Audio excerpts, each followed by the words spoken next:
তোমার কাছে না, কিন্তু শোনো, আজ এই 9 লক্ষ টাকার জমিদারি কাগজপত্র তোমার হাতে দিচ্ছি, তুমি আমাকে প্রতিশ্রুতি দাও শোনো, দেহে একই বিন্দু রক্ত থাকতেই পিতার এই 9 লক্ষ টাকার জমিদারি তুমি রক্ষা করবে বলো।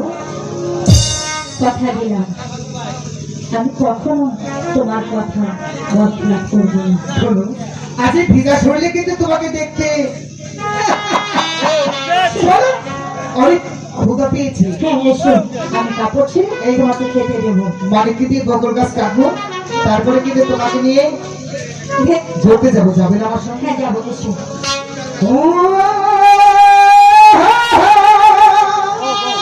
ও